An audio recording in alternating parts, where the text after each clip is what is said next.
At Al Jazeera's investigative unit, we've conducted a forensic, meticulous examination of the events of October the 7th. We uncovered very real crimes committed by Hamas and others, but I think what was perhaps most significant were the crimes we discovered that did not happen.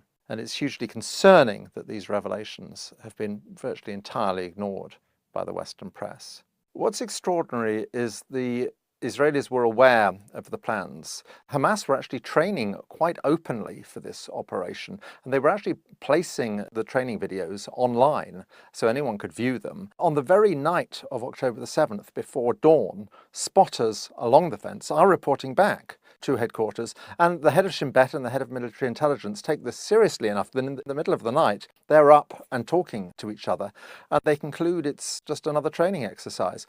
And what is extraordinary is that they don't even raise the alert level to number one, the most basic alert level that have made a huge difference.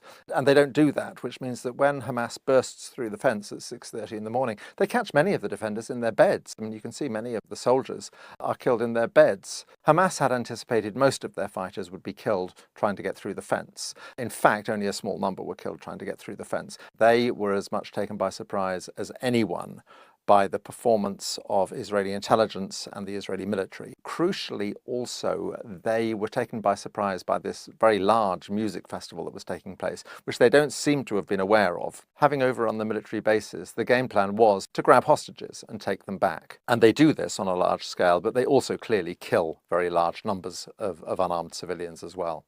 The Israelis were then extraordinarily slow to respond. Now, they scramble Apache helicopters, but there's no ground control. It's pretty clear that in the chaos, some hostages at least were hit by Apache helicopter fire. We've identified 27 people who were clearly taken hostage, taken captive, and were taken away from their homes, but never made it to the fence, died somewhere between their homes and the fence. There's a fair chance that a number of them were killed by Apache helicopters. Within the kibbutzes, we've identified 18 people who were pretty much certainly killed by the police and the army as they arrived. 12 of them a specific incident in kibbutz Be'eri, where you have a large number of gunmen, around 40 gunmen, holed up in a house with 13 hostages. A tank is brought in and opens fire on the house. There are 2 survivors from this incident, which is why we know about it. There may be other incidents we don't know about because everyone was killed, but there are 2 survivors from this who spoke to Israeli media. There's a common sense thing. You just have to look at the scale of the destruction, and it's clear that 1,200 men armed with rocket-propelled grenades and machine guns did not do all of this. The Hannibal Directive, which was something that was developed in the 1980s by the Israelis, and it was basically to avoid situations where their enemies would capture 1 or 2 or 3 Israeli soldiers and then effectively hold them to ransom. There was one occasion where the Israelis released over 1,000 Palestinian prisoners in return for a single Israeli soldier. So an order was issued whereby they said, it's better that we kill everyone than allow people to be captured. Now, this was supposedly rescinded several years ago, but at midday on October the 7th, the army revived the Hannibal Directive, put it into effect. 70 vehicles were hit. At least in some of the cases, everyone in the vehicle was killed. The Israeli military does not deny the report. The peculiarity of the days after October 7 is that the Israeli media and subsequently the international media choose to focus not on the very real and extensive crimes that Hamas and others did commit, but on crimes they did not commit. And this had 2 focuses. In the days immediately after, it's to do with babies. The most dramatic one is we see an allegation that there were 40 babies killed, many of them beheaded. This is very simple to deal with because we have a comprehensive list of the dead. We know that 2 babies are killed on October the 7th. One is a 10-month-old child who is hit by a bullet fired through a safe room door. The other is a child who dies after an emergency cesarean, a Bedouin child, in fact. Now, any story about babies that does not relate to those 2, and there are a lot of stories about babies, is not true. We know it's not true. This has enormous implications for the other wave of atrocity stories that began very quickly, which is to do with sexual violence, and particularly the Israeli assertion that it was widespread and systematic. To be clear, in the film, we are not saying that there were no rapes on October the 7th. We simply don't know. What we are saying is that there simply is not the evidence There's not the forensic evidence, there's not the visual evidence, there's not the photographic evidence, and there is not the witness evidence to support the allegation of widespread and systematic rape. The Israelis have this strange system where they farm out the collection of bodies after disasters and terrorist attacks and so on to an organization called Zaka, who are ultra-Orthodox religious volunteers. They collect the bodies, prepare them for religious burial and so on. A character that many people will have seen in the days afterwards is Yossi Landau, who was the southern commander of Zaka, who was on television a great deal. He said, "The two piles of 10 children each were tied to the back, burned to death." You then see a phone call which Netanyahu makes to President Biden, where he repeats this story. In fact, he embellishes it. They took dozens of children, bound them up, burned them, and executed them. Terribly important, this, because it was entirely untrue. We know the house he's talking about. He's talking about the house in Kibbutz Be'eri, which was the house that was stormed by Israeli police and military, and where it is almost certain that all of the hostages were killed by the Israeli police and military. There were 2 children there, 2 twins, but no other children, so we know the story is untrue. Mr. Landau told a number of other stories. There's one particularly notorious one about the fetus being cut out of a pregnant woman. The baby that was connected to the cord was stabbed, and she was shot in the back. We simply know this is untrue. The list of the dead show there's no such victim. Mr. Landau said, I have a picture of this atrocity. If you want to see the picture, I have the picture of it. This is the baby. I'm sorry to be graphic here, but I can't see a baby here. You can't see the baby but this is the picture of the mother.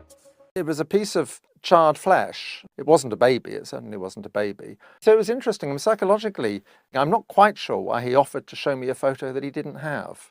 I'd point out as well that Zaka was an organization that was in trouble. There had been a major scandal. Its founder had been accused of child sexual abuse. There was a financial scandal. It had been found to be cooking the books. It's raised an awful lot of money since October the 7th. These stories were clearly useful, and they were useful to the Israeli government. In the film, we see Benjamin Netanyahu visiting Zaka volunteers and thanking them for talking to the world's media and stressing that this is another front in the war. מנהיגים וגם לדעת הקהל.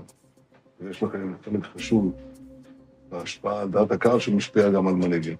Why does this matter? Why does it matter whether this type of atrocity was committed, but not that type? People were killed in this way, not that way. It matters because the murder of babies and widespread rape has a particular resonance. It's particularly triggering. The Israeli government and its supporters, when they justify the brutality of the subsequent bombardment and invasion of the Gaza Strip, again and again and again, what they always reference is babies and rape. Young girls who were raped and then murdered. Women brutally raped and murdered. Little kids who are beheaded. Pictures of terrorists beheading children. These bastards put these babies in an oven and put on their oven. We found the kid a few hours later. This is something you see in previous conflicts as well. If you want to dehumanize an enemy, if you want to desensitize people to the suffering that is inflicted on that enemy, then you portray them as barbarians, basically as savages, as people who are not deserving of humane treatment. And that's why it's relevant. That's why it's important to pick apart. A lot of the world's leading media outlets have done in-depth investigations where they have concluded there was widespread, systematic, instrumentalized, weaponized rape. The New York Times makes a particular feature of the story of a young woman. She was killed early in the morning, 9 miles north of the music festival site, as she and her husband were fleeing. The New York Times, in its big December investigation into sexual violence, leads with this, and about a third of the article consists of her story. And it's immediately undermined because the woman's sister then posts on Instagram immediately afterwards, this isn't true, we know she wasn't raped. She was texting us until minutes before her death. It's also the case that her husband had a lengthy phone conversation immediately after her death with his brother, and again made no mention of rape. So it's very important that, because it's the central, most compelling piece of information in one of the biggest investigations done by one of the world's most prestigious media outlets, the New York Times, and it turns out not to be true. It's done by 3 journalists. One of them turns out to be somebody who worked in some capacity for Israeli intelligence previously, who has virtually no journalistic experience, and who had liked genocidal media posts. It's very interesting with Anna Schwartz. She gives an interview in Hebrew to an Israeli channel, she actually lays out how difficult they were finding it to find evidence that they were talking to all the hospitals and all the psychiatric clinics and so on, and that there was simply no evidence at all. There were no witnesses had come forward, no victims had come forward at all. I think she's telling this as if to show what digging they had to do, but it's actually very revealing. In the end, it's quite clear they fall back on the same sources as everyone else: Israeli government officials, IDF officers, and first responders, all sources which were discredited by the baby stories. So no babies were beheaded, no babies were thrown into ovens, and there is no real evidence for widespread and systematic rape. Now, it's very clear why the Israelis might want these stories to circulate. What's less clear is why very reputable Western news and media outlets should swallow them so uncritically, particularly given the track record of the Israeli government and the IDF, which has been shown again and again and again in the past to have been less than truthful in the accounts it gives.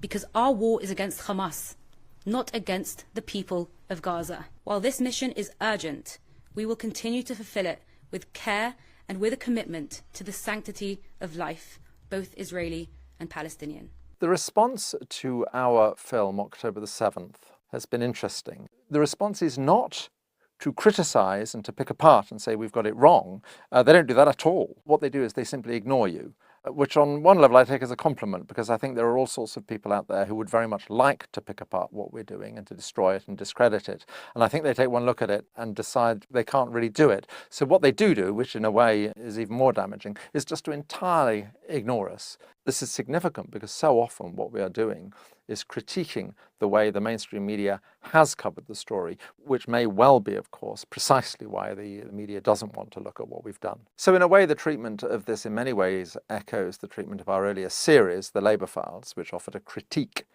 of the dominant media narrative about Corbyn and the Corbyn years on the anti-Semitism crisis. The allegation of anti-Semitism clearly is a very powerful weapon that can be wielded in defense of the Israeli state. I think sometimes, particularly by the Israeli state, it is wielded very cynically and very deliberately. When the ICC investigates Israel for fake war crimes, this is pure anti-Semitism. It's not the case in Western media and Western societies that you cannot criticize Israel. You can. Now, you have to be a bit careful about how you do it, but certainly at the moment, during the assault on Gaza, you certainly can. What you cannot do is to question the fundamental philosophy of Zionism.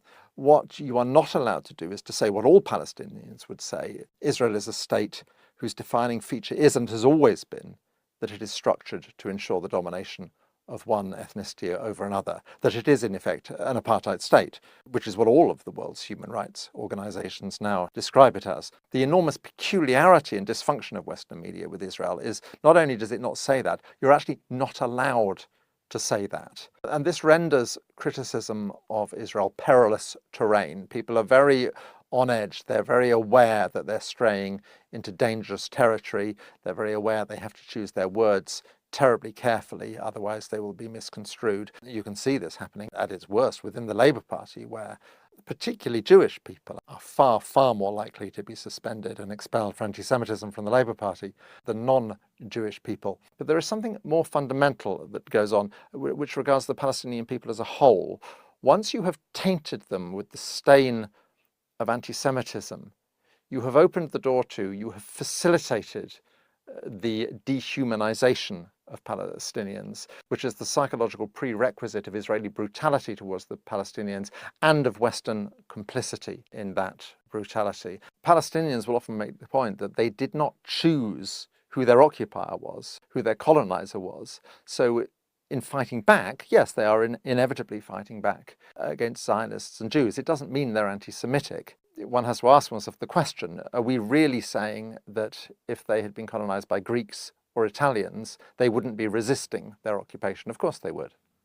36 Israeli children were killed on October the 7th, and this understandably got widespread international media coverage. At this stage, I think over 14,000 Palestinian children have been killed, and you would expect the outrage and the coverage to be proportionately greater, and it's not. in future people will look back at what is being done, which is essentially the flattening of a whole series of towns and the mass murder of thousands and thousands of unarmed civilians, almost half of whom are children. And they will be absolutely bewildered by how the West allowed this to happen under its very noses with weapons that were being supplied by the West. There is a rupture in the relationship of large numbers of people with the political media class. There is a fundamental alienation that is going on right now as a result of what is happening in the Gaza Strip. I think that's very dangerous for the future. The events of October the 7th are a case study in how traditional media can let us down and how we desperately need alternative voices that will genuinely probe these things and not simply accept the narratives that are fed to them. For this reason, I think it's enormously important to have outlets like Double Down News, and I would urge you to support Double Down News in any way you can.